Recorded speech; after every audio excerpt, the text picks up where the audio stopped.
This is the first song that we have all recorded together at the same time. Oh. Usually you record an instrument at a time. Hmm. So this time we recorded everything together in that place where we just... Well, the biggest reason is that we went through a lot of lineup changes. Rather, just one really. When Nishit, of course, quit and Purajit came into the picture. That took some time. Besides that, that was, of course, that something happened recently. Besides that, yes, we did take a long time since 2015 to actually put together and put out something.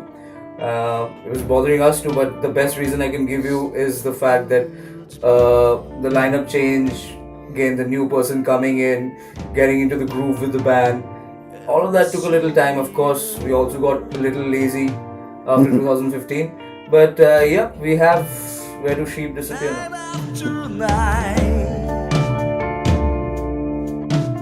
I mean, there are various ways of looking at this. This is the first song which is not a horror story per se. It is and it is not again. I mean, how exactly do I put this? It was the simplest way to put this is, let me start with an anecdote. We were traveling from Bombay to Pune for a show, and this was right after a show in Bombay. And I was dead tired, and somehow Bipro wasn't. Again, we were in the same car, and I tried to go to sleep, and Bipro kept waking me up with questions again and again. So the whole idea stemmed from the fact that I was trying to sleep, and so I started counting sheep. And there comes a point where you can't sleep anymore, right?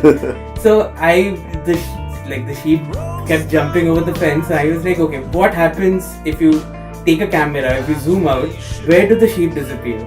And I wrote a story around it. Okay, what happens in the song is, I mean, there's a abyss, there's a hole in the ground in which the sheep disappear, and I mean, what happens is there's a factory of sheep out there, and then you learn that the human beings are being transformed into the sheep, and you have to actually delve into the lyrics. Essentially that. It was also, I mean, metaphorically it was like you mentioned the fact that we hadn't done anything in such a long time. It is also symbolic of the sense that we are all sheep created in a hole, which is essentially the scene. I mean, we are releasing music, and I mean, it remains our, what do you call it, our passion at the side while we go about with our lives. It has a lot of layers in that sense, but also, I mean, how exactly do I put this? It is a horror story while it is not like the other horror stories. The one thing that I want to mention is I have an entire EP worth of horror stories ready, but we chose to do this just to like you said, break out of the shackles and get something out there. Right, you're right. So it is not just a singular idea, but part of a whole EP that you no, this is a singular idea. Oh, okay. I had a separate concept ready, which was a lot like traditional Albatross. This was, I mean, if we have 3 releases already, this was 3.5 before we go to 4. Okay. So this particular single will be a separate release unto itself, like a kind of appetizer before the EP comes. Yes.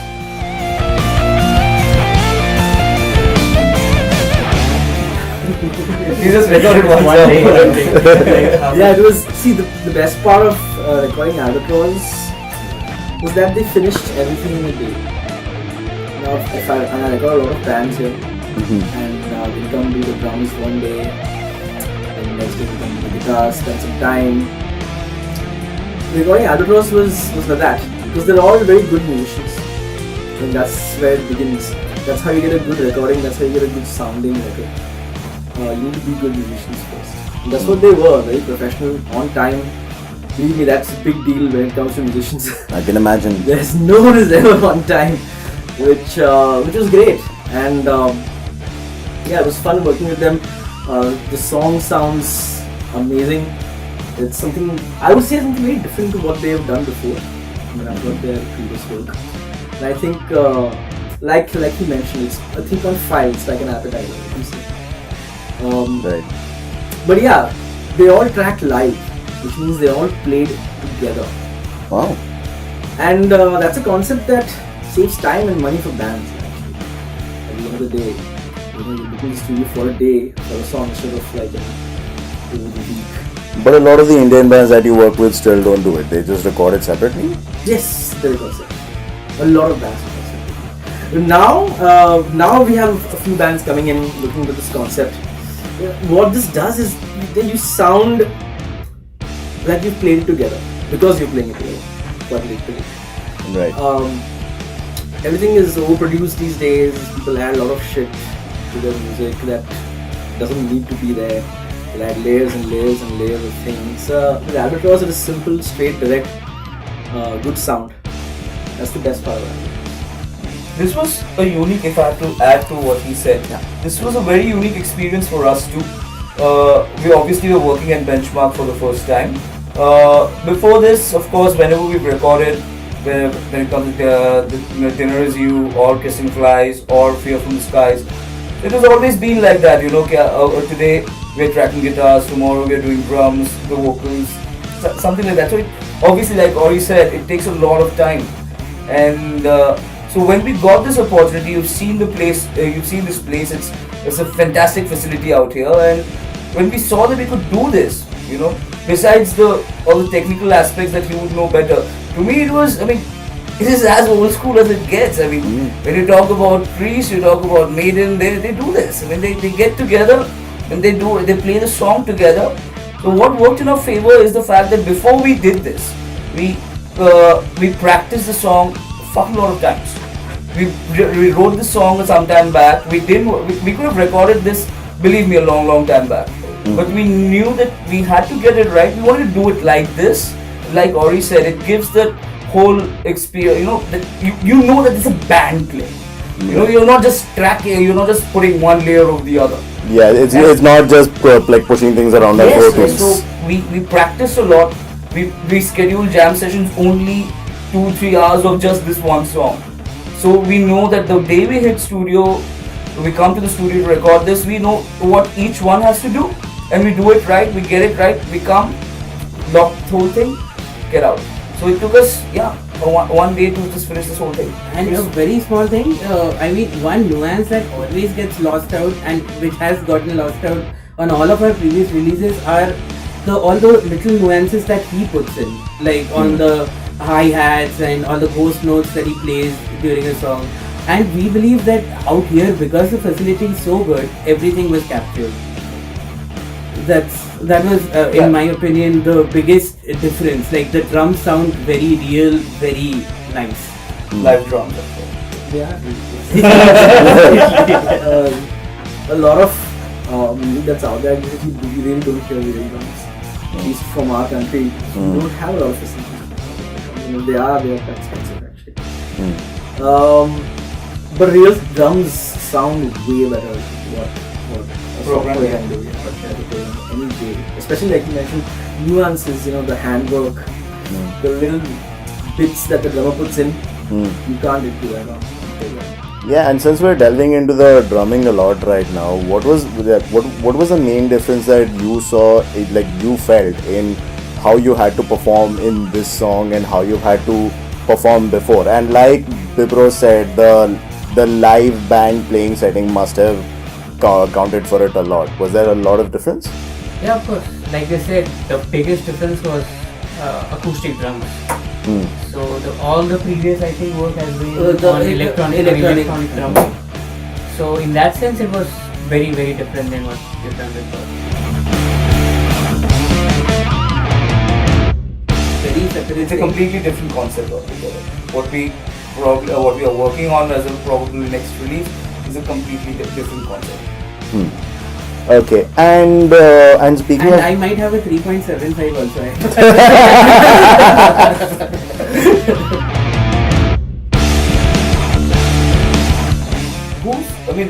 Who's really buying whole albums these days? And Right. this is something we identified a while back. Even after we released Fear from the Skies, Fear from the Skies too, if you notice, they're two separate stories, you know. So it's essentially two EPs put together to make one full-length album. And in fact, after that release, we had a discussion, and Riju said, "Okay, you know what? No more full-length albums. Let's just put out EPs." You know, and that has been the plan, and I think that will be, unless something drastic happens, a change of idea. So after Sheep 2, maybe another small little concept. I mean, maybe Riju will tell you better about that. Yeah, I won't tell you about it right now. But essentially, I'll give you an example of what you just mentioned.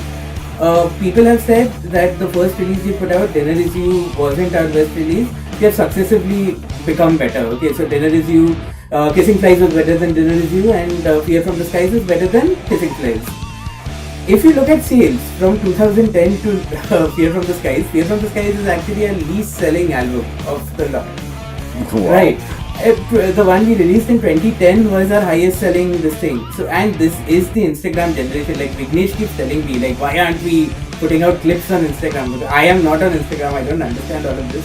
I would rather release full-length albums and all of that. But I mean, there comes a point where you have to balance the finances of like what you are putting out and what is feasible. Essentially. So that is that. And among all the challenges that you mentioned, to keep a band going, the main is finances. Like that is the crux of everything, essentially. Right, and even in full albums, even if you put them out, there are only a few singles that are going to be like the quote unquote breakout singles, and that, you know, those singles will be the only things that people remember from the album. So I guess it is a result of the short attention span. Absolutely. Generation. So with my other band, Primitive, we released a music video for one of the songs from the previous album. Demon of Science. Demon of Science. I got a lot of messages saying, "Hey, great new song." So, nobody heard the album to begin with. Yeah, they needed a music video to actually like listen to this particular song. So, I mean, if this is what the world is, I mean, let's not lose sight of the fact that an album, in essence, is a sales tool. I mean, songs were grouped together to sell as a package. That is how the concept of an album began. We can get all emotional about it and say this is. I mean, an album is life, an album is whatever, but it is essentially a sales tool. It has always been that. So we are evolving with the times, and we are not compromising on the music per se. We are adapting the music to fit what is best. Right. And so we spent a lot more for this song. A lot more for this song than we usually do. Than we usually would have spent on a whole album or a whole EP.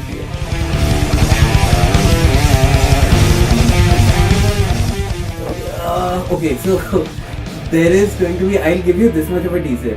One of the songs that we are going to be releasing after this, nothing has been plotted out. I just know what the whole thing is.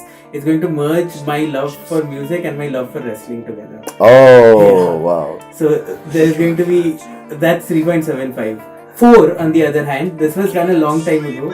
Like, you know what I'm talking about when I say 4. Yeah. The EP that I have written the concept for, Vignesh has already thought of a few tunes for it. We have jammed on the songs and everything. That is, okay, how do I put this? A lot of our songs are based in a more traditional, a medieval kind of space. Right. This is a very noir kind of, how do I put this? 1950s kind of space, maybe. So, yeah, like, just, it's more visual than anything we have done so far. Okay. Alright. And the biggest change is, without Nishit, Vignesh has taken on the onus of being the primary songwriter in the band. Oh, okay. Yeah, I mean, so, like, I write the story and Vignesh comes up with the soundtrack to the story, basically. And it's all become a lot more collaborative, I think. Ever since we started jamming in Benchmark, we can finally hear each other. As opposed to every other jam room we have ever jammed at. Hey guys, thanks a lot for tuning into another video by Centuries of Sin. If you liked what you saw, why not like, share and subscribe? And if you want to check out more videos, articles, photos and cool heavy metal content, be sure to check out our main blog on WordPress as well as our Facebook, Twitter and SoundCloud. See you next time.